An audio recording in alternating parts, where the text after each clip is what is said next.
আগামীতে যদি বিএনপি কে ক্ষমতায় আন, উভয়েরই একই পরিণতি হবে। ইন্ডিয়ান হেজিমনি হবে এবং আমরা এটা চলতে দিবে, সাংবাদিকতার নয়, স্বাধীন সাংবাদিকতার নয়। আপনি তাদের বিরুদ্ধে কিছুই বলবেন না, আর তারা ইন্ডিয়া থেকে টাকা নিয়ে এসে বগল বাজাবে, যা খুশি তাই লিখবে, আর বাংলাদেশের মানুষ তাই মেনে নিবে। কিছু হলেই বলবে মাবক কাছে হইতেছে।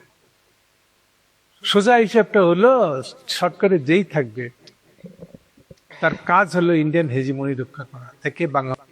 বিএনপি এই অতি সম্প্রতি প্রকাশ্যেই ইন্ডিয়ার পক্ষপাতিত্ব করতেছে, অনেকগুলো প্রমাণ সেটা পাওয়া যাচ্ছে। তারা খালেদা জিয়ার অসুস্থতা নিয়ে যখন ইন্ডিয়া তাদেরকে তাদের কনসার্ন জানাইছে তখন ধন্যবাদ দিয়েছে। আনন্দবাজারে সম্প্রতি যেটা প্রকাশ হয়েছে তারেক জিয়াকে নিয়ে, তারেক জিয়াকে ছোট করে কথাবার্তা বলা হয়েছে, কিন্তু সেটার পরেও তারা এটাতে চুপ আছে, কোনো বিবৃতি দেয়নি। প্রকাশ্যে হাদির বিপরীতে অবস্থান করে বা তার মৃত্যুকে নিয়ে উপহাস ঠাট্টা করেও তারা ইন্ডিয়াকে স্বাগতম জানিয়েছে। এবং আরো মজার বিষয় হচ্ছে যে কোনো বিষয়ে তারা ইন্ডিয়া যে বাংলাদেশে অ্যাক্টিভ এবং আওয়ামী লীগকে থাকতে দিয়েছে, তারা এগুলো নিয়ে কোনো কথা বলে না। কাজে এটা মোটামুটি প্রমাণিত সত্য যে বিএনপি কোনোভাবে ক্ষমতায় গেলে তারা আর কোনো লুকোচুরি করবে না। হাসিনা যেমন প্রকাশ্যে বলতো আমি মোদিকে যা দিয়েছি সারা জীবন মোদি মনে রাখবে, এরকম তারেক জিয়া বলবে। তারেক জিয়া না বললেও তার বলার জন্য অনেকগুলো অ্যাসিস্ট্যান্ট আছে তার রাজনীতিতে, তারা আরো সুন্দর করে বলে দেবে। তারা তাদের মধ্যে সুশীল আছে, গালিবাজ আছে, এরা সুন্দর করে বলবে। এখন প্রশ্নটা তখন চলে আসে যে বিএনপি ইলেকশনের আগে এতটা স্পর্ধা কিংবা এতটা সাহস কোথায় পেল? এই সাহসটা পাওয়ার একটা বড় কারণ হচ্ছে যে তারা তাহলে ধরেই নিয়েছে যে they are the only party who will form the government in the next election. এটাই তারা ধরে নিয়েছে। এটা ধরে নেওয়ার পিছনে হয় সত্যি সত্যি তারা জিতবে ইলেকশন বলে, আসলে যেটা হবে নাটক। আরেকটা কারণ হতে পারে যে তারা নিজেরা আসলে খুবই বুদ্ধিবৃত্তির দিক থেকে তারা জড়বুদ্ধি সম্পন্ন, দুইটার একটা। এখন কোনটা সত্যি হবে জানি না, কারণ ইলেকশন হলে যে অবস্থায় বিএনপি নিজেকে নিয়ে গেছে, তারা যাচ্ছে হচ্ছে এখন খারাপ থেকে খারাপতর অবস্থা, ব্যাড টু হোর্স কন্ডিশন। এরকম অবস্থায় যত দিন যাচ্ছে তারাই তাদের নির্বাচনের জিতে আসার সম্ভাবনাকে প্রশ্নবিদ্ধ করছে, বা এইটা সম্ভাবনা আস্তে আস্তে নিচের দিকে নামছে। এরকম একটা অবস্থায় তারা জনগণকে উপেক্ষা করে এই সময়ের যে ইন্ডিয়া বিরোধী যে স্রোত বাংলাদেশে নদীতে পানি না থাকলেও এই ইন্ডিয়া বিরোধী যে মানুষের ভাবাবেগ, সেটার যে ঢেউ, সেটা কিন্তু কোনো অংশে কম না। তো সেই ঢেউকে তারা গোনার মধ্যেই ধরছে না। এখন দেখার বিষয় যে এই ধৃষ্টতা বিএনপি কে কোথায় নিয়ে যায়। জনগণ অনেক কিছু মানবে অনেক ক্ষেত্রে, কিন্তু উদ্ধত্ত দেখানোটা জনগণ কিন্তু পছন্দ করে না। বিভাজনটাও জনগণ পছন্দ করে না। তুমি তোমার ক্ষমতা দিয়ে, কার্য দিয়ে তুমি রাজনীতি করো, তুমি পুরানো বয়ান, রাজাকার, পাকিস্তান, আলবদর, এগুলা বলে তুমি যে ইয়ে করবে। এই কারণে হাসিনার পতন আরো মানুষের ঘৃণা তৈরি হয়ে গিয়েছিল। বিএনপি সেই কাজগুলোই করছে, এবং ধৃষ্টতাও মানুষ পছন্দ করে না। যে তুমি জনগণকে তুচ্ছ তাচ্ছিল্য করছো, তাদের একটা বড় অংশের যে ভারত বিরোধী অবস্থান, তুমি ভারত বিরোধী হও বা না হও, তুমি প্রকাশ্যে তাদের ক্ষমতায় না যাওয়ার আগেই তুমি তাদের হয়ে কথাবার্তা বলছো, বা যেখানে বলা দরকার সেখানে বলছো না। এটা জনগণ ধরে নেওয়া যায় কোনোভাবে ভালোভাবে নেবে না। তার কাজ হলো ইন্ডিয়ান হেজিমনি রক্ষা করা থেকে বাংলাদেশকে রক্ষা করা। ইন্ডিয়ান হেজিমনিকে দিকে মুখ ফিরে রাখা, এটি কি কোনো সরকারের কাজ হতে পারে নাকি? এটা কোনো কাজ না। মুখ ফিরে রাখাটা কি গণতন্ত্র? সালাউদ্দিন সাহেব কি বলবেন এখানে? ইউনূস সাহেবের মতন তারাও কি মুখ ফিরে রাখবেন যদি ক্ষমতায় যান? আর কিছু বললেই কে যে মবক্কাসি হইতেছে, মবক্কাসি আপনারাই তৈরি করবেন, এবং ইউনূস সাহেব তৈরি করতেছে, তার পক্ষে দাঁড়াচ্ছেন আপনারা। মবক্কাসি বলতেছেন যাকে, সেটা আপনাদের দালালিটার নামই এখন মবক্কাসির নাম দিয়ে চালাইতেছেন আপনারা। বিএনপি প্রতিটা নেতা যেখানে গুনে গুনে পা ফেলে যে এটা আমার ভোটে কি প্রভাব ফেলবে, সেখানে একটা আজব ঘটনা হলো যে তারা প্রথম আলো আর ডেইলি স্টারকে বাঁচানোর জন্য এতটুকুতেই শেষ না, তারা লবি সম্পন্ন করেছে ইউরোপিয়ান ইউনিয়নের সাথে। ফলে ইউরোপিয়ান ইউনিয়নের প্রতিনিধি যেটা বাংলাদেশে স্থায়ীভাবে আছে, সেটাও মারে না। হেডলাইন হলো প্রথম আলো ও ডেইলি স্টারের হামলা গণতন্ত্রের জন্য ভয়াবহ মুহূর্ত। ইংরেজিতে বলেছেন উনি, টেরিফাইং মোমেন্ট। এই বেচারাকে কি বলবো আমি? ভাড়াটে হয়েন না, ভাড়াটে কাম আপনার না। আপনি বাংলাদেশে এসে বাংলাদেশের ভগবান হয়ে যান নাই। বাংলাদেশে কোথায় কি হচ্ছে সব দেখে শুনে রাখবেন আপনি, অম্বুডসম্যান আপনি, ন্যায় অন্যায়ের বিচারক আপনি, সবার উপরে বসে আসছেন, একটা সরি বইতেছেন। সাহস থাকলে প্রকাশ্যে আসেন, প্রকাশ্যে জেরে কাশেন। কি বলতে চান? মিডিয়া মানেই পবিত্র, সালাম দিতে হবে, দূরে দাঁড়াতে হবে, ফুলের টোকাও দেওয়া যাবে না। এটা আপনার দেশে, ইউরোপের কোন দেশে আপনার মিডিয়াকে এই চোখে দেখা হয়? আপনার নিশ্চয়ই জানা আছে, আপনার দেশে সাংবাদিকতা করতে গেলে লাইসেন্স লাগে। বাংলাদেশে কি অবস্থা? আপনি পাশের দেশের দালালি করাইবেন আর এখানে বলবেন সংবাদপত্রে হাত দেওয়া যাবে না, পবিত্র। হ্যাঁ, আপনার তো গার্ডদের উপরে ফেলা দেওয়া উচিত। দালালি করতে আসছেন, এই আপনার দালালি করে এই প্রথম আলোকে দিয়া 1/11 সময় কি করছিলেন আমার মনে নাই। আপনাদের প্রতিনিধি আনোয়ার হোসেন, যে ব্রিটিশ রাষ্ট্রদূত ছিল সিলেটে, সে আর আমেরিকান বিটুনিস মিল্লা 1/11 করে নাই। 1/11 করে এই তারেক জিয়া আর এই খালেদা জিয়াকে নিয়া পত্রিকায় এই প্রথম আলো প্রোপাগান্ডা করে নাই। তখন কি এটা আপনাদের পক্ষে করছিল বলে এটা খুব ভালো ছিল। আর এখন আপনি নেমে আসছেন এখানে, ওখানে কি একটা শব্দ করেন নাই, আপনি উচ্চারণ করেন নাই, নাম টানেন নাই ওসমান হাদির সম্পর্কে। আপনি কি মনে করেন এগুলো সম্পর্কে নাই? ওসমান হাদির হত্যার দিনে, মানে মৃত্যুর দিনে কেন এই আক্রমণটা হল? বিএনপি নামক রাজনৈতিক দলটা দেখাতে চায় যে প্রথম আলো একটা সংবাদপত্র, কোনো একটা কুচক্করি মহল তাদের সংবাদপত্রের যে পদ্ধতিতে তারা লেখে, যে ট্রেন্ড তারা ফলো করে, এইটা পছন্দ না বলে তাদেরকে আক্রমণ করছে। প্রথম আলো হচ্ছে একটা ইন্ডিয়ান এজেন্ট হিসেবে বাংলাদেশে কাজ করে এবং সেই কথাটাকে তারা বেমালুম অন্যদিকে নিয়ে যায়। এখন একজনের সাংবাদিকতার ধরনটা পছন্দ না বলে কি প্রথম আলোতে অ্যাটাক হচ্ছে? যে সকল সুশীলরা এই কথা বলেন তারা এই জিনিসটাকে ঢাকতে চান, কিন্তু শাক দিয়ে কিন্তু মাছ ঢাকা যায় না। তাহলে প্রথম আলোর বিরুদ্ধে যে গুপ্তচর বৃত্তি এবং রাষ্ট্রদ্রোহিতার যে অপরাধ, সেটাকে আপনারা ইনভেস্টিগেশন করেন, করে জনগণকে এটা বুঝান যে তারা ইন্ডিয়ানের পক্ষে না। আর নাহলে আপনারাও ইন্ডিয়ার পক্ষে, আপনারাও প্রথম আলোর মতো ইন্ডিয়ার এজেন্ট। আসলেই তো তাই। সেই অবস্থা নিয়ে আপনারা কিভাবে ক্ষমতায় যাবেন, কিভাবে জনগণ আপনাদের ভোট দেবে, সেটা আসলে দেখার বিষয়। বাংলাদেশের জনগণ আজ যাই হোক, এখন তারা বেশিরভাগই হচ্ছে ইন্ডিয়া উপরে তারা যথেষ্ট পরিমাণে নেগেটিভ একটা ভিউ ধারণ করে, এবং সেটা তো মিথ্যা না। তা আপনারা সেই ইন্ডিয়াকে সাথে নিয়ে, প্রথম আলোকে সাথে নিয়ে আগামী দিনে বাংলাদেশ গড়বেন, এই বিএনপির উদ্দেশ্য। বেশ, তো গড়েন, আমরাও দেখি কেমন। তারেক জিয়ার নতুন সিকিউরিটি হেড হচ্ছে brigadier Shams, royal agent brigadier Shams. সনদের একটা বড় অংশ আছে, সেটা হচ্ছে সংবিধান কারেকশন। সংবিধানটাকে মানে আমরা পরিবর্তন করতে পারবো কি পারবো না, সেই বিষয়গুলো, এই বিষয়গুলোর সাথে অনেকেরই একমত না, দ্বিমত আছেন। কারণ এই সংবিধানটা, আমি আপনার আরেকটা টক শোতে বলেছি, এই সংবিধানটাই আসছিল হচ্ছে ইন্ডিয়ার প্রেসক্রিপশন থেকে, ইন্ডিয়ার থেকে ড্রাফট করা। তার মানে হচ্ছে আমরা 1971 সালে স্বাধীন হই নাই, এই বিষয়টা আগে ক্লিয়ার হয় না। 1971 সালে আমরা স্বাধীন হতে পারি নাই। আমরা স্বাধীনতা বলেছি, কিন্তু আমরা আসলে বেসিক্যালি স্বাধীন হই নাই, আমরা আসলে পরাধীনই ছিলাম। এবং এই পরাধীনতার শৃঙ্খলা থেকে মুক্তি পেতে যে আমরা জুলাই মাস 2024 একটা আন্দোলন শুরু করেছি, এখন সেই আন্দোলন শেষ হয় নাই। এটা আগে আপনাকে রেজিস্টার্ট করতে হবে। সেই আন্দোলনেরই একটা পার্ট হিসেবে হাদির মৃত্যু, সেই আন্দোলনেরই পার্ট হিসেবে আজকে এই যে বিভিন্ন রকম জায়গায় বিভিন্ন ঘটনা ঘটতেছে, তার মধ্যে ডেইলি স্টার পুরাই দেয়া। এই যে আমার যে আগের বক্তা, উনি তো নিজেই বললেন যে ডেইলি স্টার এবং প্রথম আলো যে পুরাই দিয়েছে, সেই পুরাই দেওয়ার মধ্যে লোকগুলো কার? এগুলো তো মানে ডেফিনেটলি কেউ না কেউ পুরাই দিচ্ছে। তার মানে হচ্ছে এগুলো পুরাই দিয়ে আসলে আমাদেরকে একটা দোষী সাব্যস্ত করা হচ্ছে, কাউকে না কাউকে বেনিফিটেড করা হচ্ছে। এখন ওনার বক্তব্য অনুযায়ী যদি বেনিফিটেড হয়, সেটা হচ্ছে ইউনূস সাহেব বেনিফিটেড হচ্ছে। আমি এখানে একটু দ্বিমত পোষণ করতেছি।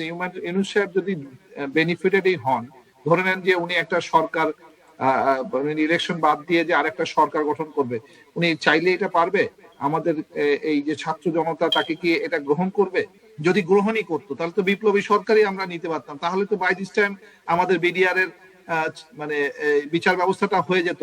আমাদের সেনাবাহিনী বা ডিফেন্স নিয়ে কি কোনো সংস্কার কমিশন তৈরি করতে পেরেছে এই সরকার? পারে নাই।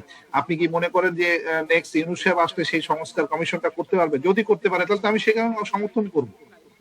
আমার যদি কোনো ইলেকশনের মধ্যে দিয়ে যদি আমার দেশকে রক্ষা হয়, তাহলে সেই দেশকে আমি রক্ষা করতে রাজি আছি। আর যদি সেই দেশকে রক্ষা করতে যে পারবে, সেই সালে যদি তাদেরকে যদি হিংস্রতার মাধ্যমে খুন করে মার্ডার করে ভয় দেখানো হয় এবং সেই ভয়ের মাধ্যমে 16টা বছর রুল করা হয়, সেই জিনিসটাকে যদি আপনি আবার ফেরত আনতে পারেন তাহলে তো তারা সাকসেসফুল, সেই একই দলই সাকসেসফুল।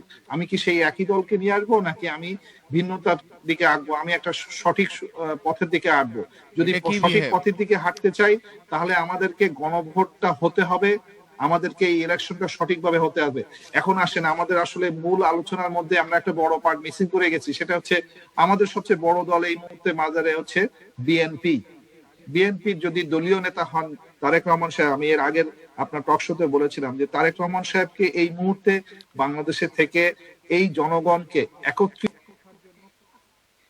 করে বাংলাদেশকে রক্ষার জন্য কাজ বলেছি, কিন্তু আমরা আসলে বেসিক্যালি স্বাধীন হই নাই, আমরা আসলে পরাধীনই ছিলাম। এবং এই পরাধীনতার শৃঙ্খলা থেকে মুক্তি পেতে যে আমরা জুলাই মাস 2024 একটা আন্দোলন শুরু করেছি, এখন সেই আন্দোলন শেষ হয় নাই, এটা আগে আপনাকে রেজিস্টার্ট করতে হবে। সেই আন্দোলনেরই একটা পার্ট হিসেবে হাদির মৃত্যু, সেই আন্দোলনেরই পার্ট হিসেবে আজকে এই যে বিভিন্ন রকম জায়গায় বিভিন্ন ঘটনা ঘটতেছে, তার মধ্যে ডেইলি স্টার পুরাই দেয়া, এই যে ওনার যে আমার যে আগের বক্তা উনি তো নিজেই বললেন যে ডেইলি স্টার এবং প্রথম আলো যে পুরাই দিয়েছে, সেই পুরাই দেওয়ার মধ্যে লোকগুলো কার? এগুলো তো মানে ডেফিনেটলি কেউ না কেউ পুরাই দিচ্ছে, তার মানে হচ্ছে এগুলো পুরাই দিয়ে আসলে আমাদেরকে একটা দোষী সাব্যস্ত করা হচ্ছে, কাউকে না কাউকে বেনিফিটেড করা হচ্ছে। এখন ওনার বক্তব্য অনুযায়ী যদি বেনিফিটেড হয় সেটা হচ্ছে ইউনূস সাহেব বেনিফিটেড হচ্ছে। আমি এখানে একটু দ্বিমত পোষণ করতেছি, ইউনূস সাহেব যদি বেনিফিটেডই হন, ধরে নেন যে উনি একটা সরকার ইলেকশন বাদ দিয়ে যে আরেকটা সরকার গঠন করবে, উনি চাইলে এটা পারবে? আমাদের এই যে ছাত্র জনতা তাকে কি এটা গ্রহণ করবে? যদি গ্রহণই করতো তাহলে তো বিপ্লবী সরকারই আমরা নিতে পারতাম, তাহলে তো বাই দিস টাইম আমাদের বিডিআর এর মানে বিচার ব্যবস্থাটা হয়ে যেত। আমাদের সেনাবাহিনী বা ডিফেন্স নিয়ে কি কোনো সংস্কার কমিশন তৈরি করতে পেরেছে এই সরকার? পারে নাই। আপনি কি মনে করেন যে নেক্সট ইউনূস সাহেব আসলে সেই সংস্কার কমিশনটা করতে পারবে? যদি করতে পারে তাহলে তো আমি সেখানে সমর্থন করব। আমার যদি কোনো ইলেকশনের মধ্যে দিয়ে যদি আমার দেশকে রক্ষা হয় তাহলে সেই দেশকে আমি রক্ষা করতে রাজি আছি। আর যদি সেই দেশকে রক্ষা করতে যে পারবে, সেই 2009 সালে যদি তাদেরকে যদি হিংস্রতার মাধ্যমে খুন করে মার্ডার করে ভয় দেখানো হয় এবং সেই ভয়ের মাধ্যমে 16টা বছর রুল করা হয়, সেই জিনিসটাকে যদি আপনি আবার ফেরত আনতে পারেন তাহলে তো তারা সাকসেসফুল, সেই একই দলই সাকসেসফুল। আমি কি সেই একই দলকে নিয়ে আসবো নাকি আমি ভিন্নতার দিকে আঁকবো, আমি একটা সঠিক পথের দিকে আঁকবো? যদি সঠিক পথের দিকে হাঁটতে চাই তাহলে আমাদেরকে গণভোটটা হতে হবে, আমাদেরকে এই ইলেকশনটা সঠিকভাবে হতে হবে।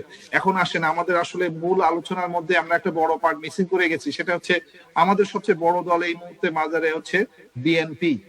বিএনপির যদি দলীয় নেতা হন তারেক রহমান সাহেব, আমি এর আগের আপনার টক শোতে বলেছিলাম যে তারেক রহমান সাহেবকে এই মুহূর্তে বাংলাদেশে থেকে এই জনগণকে একত্রিত করে বাংলাদেশকে রক্ষার জন্য কাজ করতে হবে। কেন ছাত্র জনতার দরকার হবে যে তারা নিজেরা যে আন্দোলন করে বলবে যে ভারতপন্থীরা আমরা স্বাধীন হতে চাই? সে কেন বলবে না? সে যেহেতু বলছে না তাহলে তাকেও আমি কন্ট্রোভার্সিয়ালিটির মধ্যে রাখছি। সে যেহেতু বলছে যে আমি 25 তারিখে বাংলাদেশে আসবো, দেখেন 25 তারিখে আসার আগে আমি একটা ছোট ঘটনা আপনাদেরকে দেই। উনি তার থেকে এক সপ্তাহ আগে ওনার চিফ সিকিউরিটি হিসেবে একজনের নাম ঘোষণা করছেন, ওনার নাম হচ্ছে ব্রিগেডিয়ার জেনারেল শামস। উনি আমাদের 21 BMA লং কোর্সের একজন অফিসার। উনি এনডিসি করে আসছেন ইন্ডিয়া থেকে। ওনার মিসেস রয়ের একজন এজেন্ট হিসেবে অলরেডি ডিজিএফআই এনএসআই নিয়ে এটা নিয়ে অলরেডি আমাদের মধ্যে বিতর্ক তো রয়ে গেছে। তো ওনার নিজের সিকিউরিটি যদি থাকে যে ইন্ডিয়ার থেকে একজন এজেন্ট হতে পারে এই ধরনের কন্ট্রোভার্সিয়াল, তাহলে ওনাকে আমি বিশ্বাস করব কিভাবে? আমাকে এটা বিশ্বাস করাতে হবে। আমি একজন দেশের জনগণ হিসেবে যদি আমি ওনাকে বিশ্বাস করতে চাই যে উনি যদি এই ধরনের কন্ট্রোভার্সিয়াল একটা লোককে নিয়ে নিজে সেফ ফিল করেন, তার মানে হচ্ছে উনি যে রয়্যাল এজেন্ট না, তাও আমি ওনাকে এখান থেকে বাদ দিতে পারবো না। তার মানে হচ্ছে যে বাংলাদেশে এই ইলেকশনটা নিয়ে একটা ধরনের পাতানো ইলেকশন হওয়ার দরকার হচ্ছে, যেখানে একটা দলকে জেতানো হবে এবং অন্য দলগুলোর অবস্থানগুলো দুর্বল হবে। সেইটাকে যখন দেখতেছে যে অন্য দলগুলো মানুষের সমর্থন পেয়ে যাচ্ছে, মানুষ তাদেরকে গ্রহণ করে ফেলতেছে, তখনই তারা এই ধরনের বিভিন্ন রকমের বিভৎস ঘটনা ঘটাচ্ছে। তার মধ্যে হাদির মৃত্যু, তার মধ্যে এই যে আজকে একটা মানুষকে পোড়ায় ফেলানোর মতো নৃশংস ঘটনা, তার মধ্যে হচ্ছে এই প্রথম আলো আর ডেইলি স্টারের মতো লোককে পোড়ানো। এখন আসেন যে নুরুল কবিরের মতো ওখানে অ্যাটাক করেছে, নুরুল কবিরকে অ্যাটাক করেছে। নুরুল কবির গত শেখ হাসিনার আমলে কতটা মুখর ছিলেন আমরা তা দেখেছি। প্রত্যেকদিন মানুষের সামনে আসতেন এবং একমাত্র ব্যক্তি আমরা তাকেই দেখতাম যে উনি শেখ হাসিনার বিভিন্ন বিষয়ে প্রতিবাদ জানাতে পারতেন।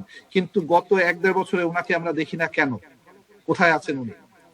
কোথায় ছিলেন উনি? কোন বিষয়ের জন্য উনি পারতেছেন না? তার ঠিক আছে, আপনি ভালো করেছেন যে আপনি জিল্লুর রহমান নামেছেন। জিল্লুর রহমান তো প্রকাশ্যে ঘোষণা করেছেন যে উনি আওয়ামী লীগের মানে শেখ হাসিনাকে চান। তার মানে হচ্ছে যে ব্যক্তিকে এরকম মানে যে দেশের লোক এইভাবে কি ডাইরেক্ট বলেছেন শেখ হাসিনাকে চান, নাকি উনি ইনক্লুসিভ এর বিষয়টাও নাকি উনি বলেছেন? জি, উনি ইনক্লুসিভ এর বিষয়টাই আমি বলতেছি। উনি মানে উনি সরাসরি ঘোষণা করেছেন যে উনি আওয়ামী লীগকে ইলেকশনের দেখতে চান, উনি শেখ হাসিনাকেও ইলেকশনের সুযোগ দিতে চান। এই জিনিসটা যেহেতু উনি এরকম বলতে পারেন, সেই জিল্লুর রহমানকে আমরা কেউ বলছেন বিএনপি আত্মহত্যার পথ বেছে নিয়েছে, কেউ বলছে বিএনপি ইন্ডিয়ান র দ্বারা ব্ল্যাকমেইলের শিকার, কেউ বলছে তারেক জিয়ার বুদ্ধিগত প্রতিবন্ধকতা আগেও ছিল, এখনো আছে, এই প্রতিবন্ধকতার সুযোগই ইন্ডিয়ান র নিয়েছে। সেটা এখন কেউ বলছে বিএনপি আগাগোড়াই হচ্ছে দেশদ্রোহী একটা দল। তো সবকিছু মিলে বিএনপির যে আত্মহত্যা কিংবা আত্মহনন কিংবা আগুনে ঝাঁপ দেওয়া, সেটা কি বিএনপি বুঝতে পারছে না? গণতন্ত্রের আড়ালে ধর্মীয় মৌলবাদী উগ্রপন্থীদের উত্থান ঘটেছে।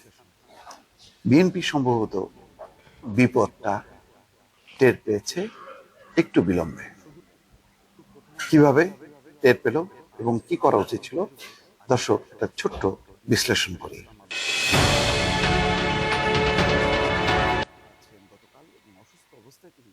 শুধু প্রথম আলো ডেইলি স্টার নয়, আজ গণতন্ত্রের উপর আঘাত এসেছে। মির্জা ফখরুল ইসলাম আলমগীর তিনি বলছেন তিনি অসুস্থ ছিলেন গতকাল এবং অসুস্থ অবস্থায় তিনি এসেছেন। দেখেন তিনি তার যেই একটা স্বীকারোক্তি তিনি কিভাবে বলছেন যে হৃদয় এবং বিশ্বাসের টানে তিনি এই অনুষ্ঠানে এসেছেন। বলে আমি জানি না এই মুহূর্তে কোন বাংলাদেশে দাঁড়িয়ে আছে, এই মুহূর্তে কোন বাংলাদেশে দাঁড়িয়ে আছে। আমার বয়স 78 বছর, সারা জীবন সংগ্রাম করেছি একটি স্বাধীন সার্বভৌম গণতান্ত্রিক বাংলাদেশ দেখব বলে। আজ যে বাংলাদেশ দেখছি এই বাংলাদেশের স্বপ্ন আমি কোনোদিন দেখিনি। পদলেহনকারী ব্যক্তি, কিন্তু মূল প্রশ্নটা হচ্ছে যে ফখরুল গণতান্ত্রিক বাংলাদেশ দেখার জন্য ইন্ডিয়ার পদলেহন করছে, ইন্ডিয়ার পদলেহন করে গণতন্ত্র আনবে, আর সেই গণতন্ত্রে বাংলাদেশের মানুষ ধন্য হয়ে যাবে এবং জনগণ তাকে বিশ্বাস করে ভোট দিয়ে দিবে। এই ভাবনাটা তার আসলো কোথা থেকে? বিএনপির এই ভাবনাটা আসতেছে কোথা থেকে? এই স্পর্ধা তারা দেখাচ্ছে কি করে?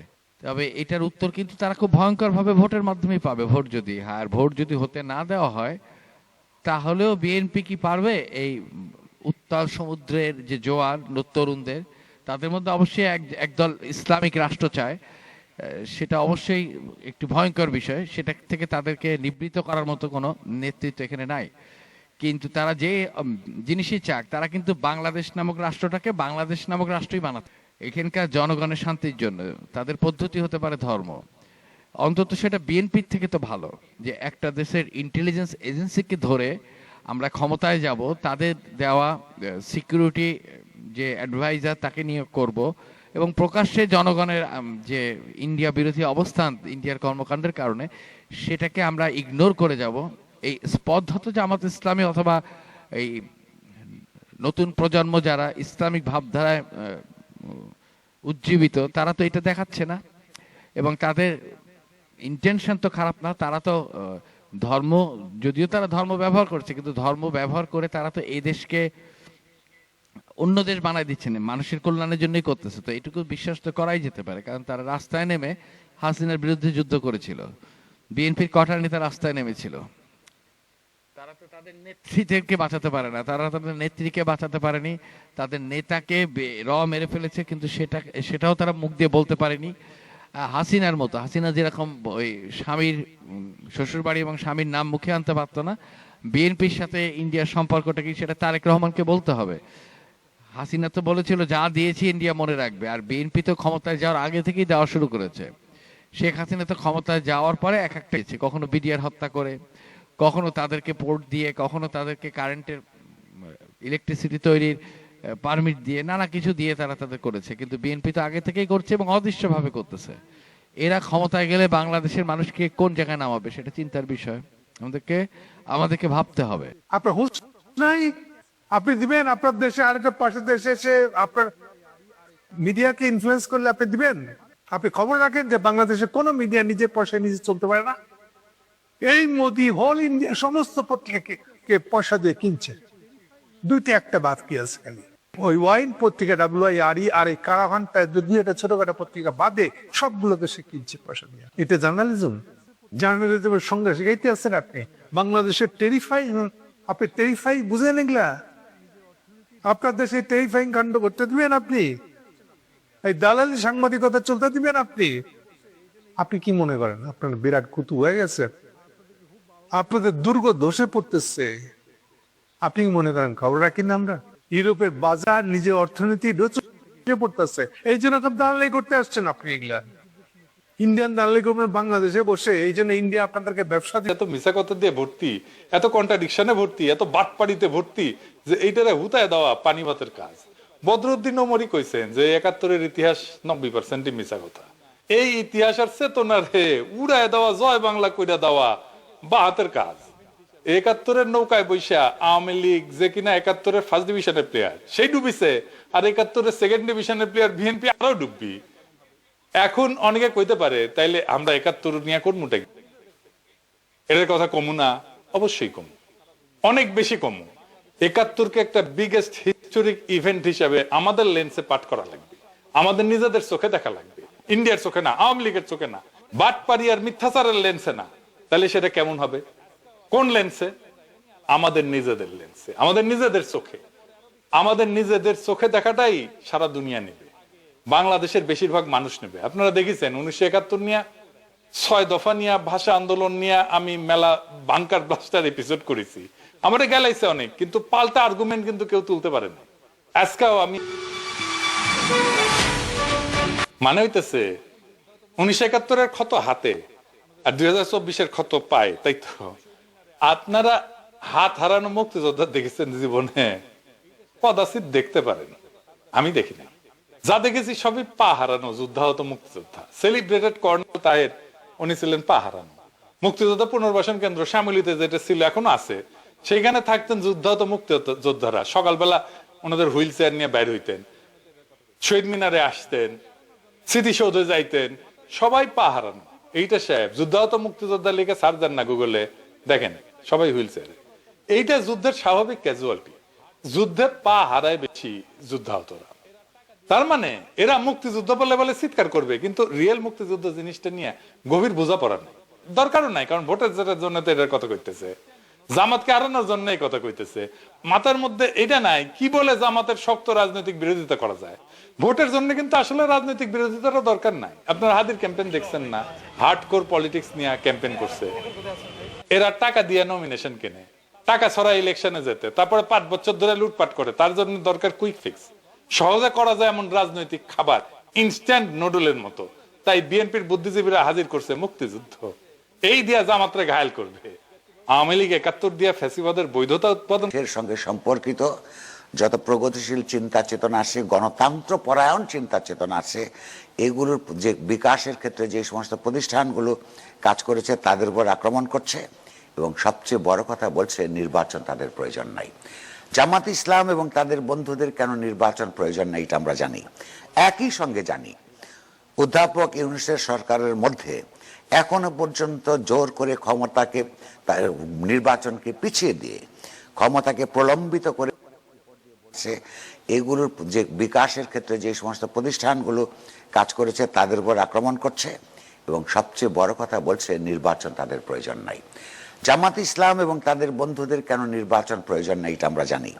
একই সঙ্গে জানি অধ্যাপক ইউনূসের সরকারের মধ্যে এখনো পর্যন্ত জোর করে ক্ষমতাকে, নির্বাচনকে পিছিয়ে দিয়ে ক্ষমতাকে প্রলম্বিত করে এই রাষ্ট্র ক্ষমতা উপভোগ করবার যে আনন্দ, এইটা পাবার জন্যে এই জামাত ইসলামী সহ যারা মনে করেন না যতই তারা উপর দিয়ে বলুক তারা ক্ষমতায় চলে যাবে, তারা ঠিকই অ্যাসেসমেন্ট আছে তারা ক্ষমতায় যেতে পারবে না, ফলে তাদের প্রস্তুতির জন্য আরো সময় দরকার। কিন্তু এই ঘটনার ব্যাপারে তো প্রকাশ্যেই একরকম নিন্দাই জানালেন জামাতের আমির, তার অর্থ তাহলে কি? আমি আসছি সেই জায়গায়, অনেক গুরুত্বপূর্ণ একটা প্রশ্ন উত্থাপন করেছেন। তো প্রশ্নটা হচ্ছে যে হাদির চিন্তা চেতনার বিরুদ্ধে গিয়ে যারা এই মুহূর্তে নির্বাচন চান না, সরকারের ভিতরে যারা এবং সরকারের বাইরে যারা, তারা হাদিকেই ব্যবহার করছেন। এটা একটা তৃতীয় শ্রেণীর মুনাফিকি। আর এই যে মাত্র বললেন ডেইলি স্টার এবং প্রথম আলোর বিরুদ্ধে উপর এই নৃশংস আক্রমণ এবং সাংবাদিকদেরকে পুড়িয়ে মেরে ফেলার যে পরিকল্পনা, সেইটাকে জামাত ইসলামী নিন্দা করেছে অফিশিয়ালি। কিন্তু একই সঙ্গে আমরা দেখেছি তাদেরই রাজনৈতিক দলের ছাত্র সংগঠনের 2 জন নেতা অন্তত কমপক্ষে কোন কোন বামপন্থীদেরকে, তারপরে ডেইলি স্টার, প্রথম আলোর মতো অপরাপর সংগঠনকে এবং এই ধরনের চিন্তা চেতনার যাদেরকে সব ধ্বংস করতে হবে বলে প্রকাশ্যে ঘোষণা দিয়েছেন। এই মুহূর্তে আপনি যখন পর্যন্ত আমাকে জিজ্ঞেস করছেন, তখন পর্যন্ত জামাত ইসলামী তাদের বিরুদ্ধে কোনো ব্যবস্থা গ্রহণ করে নাই। ফলে একদিক হইল এটাকে বাংলা ভাষায় বলে সর্প হয়ে দংশন করা, ওঝা হয়ে ঝাড়া। অর্থাৎ আবারও আমি বারবার যে জামাত ইসলামীকে মুনাফেক বলি, এ আরেকবার তারা সর্বশেষ পরশুদিন এই মুনাফিকই প্রমাণ করছে। লক্ষ্য করুন, জামাত ইসলাম থেকে যদি যারা ইসলাম পরায়ণ, ধর্ম পরায়ণ মানুষ, তারা যদি এটা না বোঝে যে ইসলামকে এইখানকার যে শান্তির ধর্ম হিসেবে জালেমের জুলুমের বিরুদ্ধে বিকশিত হওয়া ইসলামকে যদি এইখানে তারা একটা জনস্বার্থ পরায়ণ ধর্ম হিসেবে রক্ষা করতে চান, তাহলে জামাত ইসলামের হাত থেকে ইসলামকে রক্ষা করতে হবে। কেন? আপনি লক্ষ্য করুন যে ইতিমধ্যে অন্তত 10টা ক্যান্ডিডেট কমপক্ষে বা তার ক্যান্ডিডেটের পক্ষে তার প্রচারক বুদ্ধিজীবীরা ভোট দেওয়ার সঙ্গে ব্যস্ত। আপনার সন্তান যদি ক্লাস 5 থেকে এইচএসসি লেভেলের স্টুডেন্ট হয়ে থাকে আর সে যদি ইংরেজিতে যে কোনো বিষয়ে নিজের মতো করে নির্ভুলভাবে বানিয়ে সাজিয়ে গুছিয়ে লেখার ক্ষেত্রে অনেক দুর্বল হয়ে থাকে, আর এ নিয়ে যদি আপনি দুশ্চিন্তায় থাকেন, তাহলে আপনার দুশ্চিন্তা দূর করতে আমরা নিয়ে এসেছি ডাক্তার নাজমুল ইসলাম নোমান স্যারের বেহেশতে যাওয়া না যাওয়ার, জামাত ইসলামীকে ভোট দেওয়ার সঙ্গে বেহেশতে যাওয়া না যাওয়ার ব্যাপারটাকে সম্পৃক্ত করেছে। জামাত ইসলামের কেন্দ্রীয় নেতৃত্ব এই ব্যাপারে পরিষ্কার করে কোনো ঘোষণা দেয় নাই। আমরা কোনো আলেম সমাজের লোক না, কিন্তু এই সমাজে আমরা বড় হয়েছি, ইসলাম ধর্মের ভেতরে আমরা আমাদের বিকাশ ঘটেছে। শিরকি গুনাহ, কবিরা গুনাহ, এই শব্দগুলি আপনারা শুনেছেন। আপনি যখন মানে যে কেউ যখন বলে অমুককে ভোট দিলে ভেস্তে যাবে আর না দিলে দোজখে যাবে, অর্থাৎ ইসলাম অথবা যে কোনো ধর্ম বলে এইগুলি নির্ধারণ করবার ঐশী অধিকার হচ্ছে স্রষ্টার। সেইটা যদি আপনি সিদ্ধান্ত দেন যে শিরকি গুনাহ, শিরকি গুনাহ হচ্ছে কবিরা গুনাহ, কবিরা মানে অনেক বড়, এইটা জেনে শুনে তারা এই গুনাহ করছে কেবলমাত্র এই জগতে রাষ্ট্র ক্ষমতা দখল করবার লোভ থেকে। এই যে রাজনৈতিক দল, সুতরাং এই যে আপনি যে বললেন যে একদিকে তারা নিন্দা করছে, এটাতে আপনি অভিভূত, মুগ্ধ কিংবা নিশ্চিন্ত হবার। এটা তো পদ্মার একদিক, কিন্তু পদ্মার অন্যদিকে বিএনপি তো জামাতকে সেই রাজাকার বানানোর জন্য পাকিস্তানের পতাকাকে তারা পদদলিত করছে এবং ভিসিকে ঘেরাও করছে। কাজে এখানে সমস্যাটা শুধু জামাতের একার না, সমস্যাটা উভয় রাজনৈতিক দলে। তারা জনগণের কল্যাণের কথা না চিন্তা করে একদল ইন্ডিয়ার সাথে হাত মিলিয়েছে, অন্য দল ইসলামকে ব্যবহার করছে এবং রাস্তায় আছে তরুণদের একটা অংশ যারা আবার ইসলামের চেতনায় মহিয়ান। তারা মনে করে ইসলামিক রাষ্ট্র ব্যবস্থা কায়েম করতে পারলে বাংলাদেশ ইন্ডিয়ার সাথে সমান অবস্থানে যেতে পারবে, প্রতিরোধ ব্যবস্থা গড়ে তুলতে পারবে। তাহলে সবকিছুই তো বাংলাদেশে, আর ইউনূস সরকার হচ্ছে ফ্যাসিলিটেটর হিসেবে সে এদেরকে সাহায্য করতেছে। তাহলে আলটিমেটলি বাংলাদেশে এখন অ্যাক্টিভ সকল পক্ষই হচ্ছে রাষ্ট্র বিরোধী কর্মকাণ্ডে লিপ্ত, এবং জনগণ এখানে একটা জিম্মি অবস্থানের মধ্যে অবস্থান করছে। জনগণকে রক্ষা করার জন্য মিনিমাম 1 জন 2 জন 3 জন নেতা দরকার, অন্তত 20 জন 50 জন মানুষ দরকার যারা নতুন করে একটা দিশা দেখাতে পারবে। আমি মোটামুটি নিশ্চিত যে 50 জনের একটা দল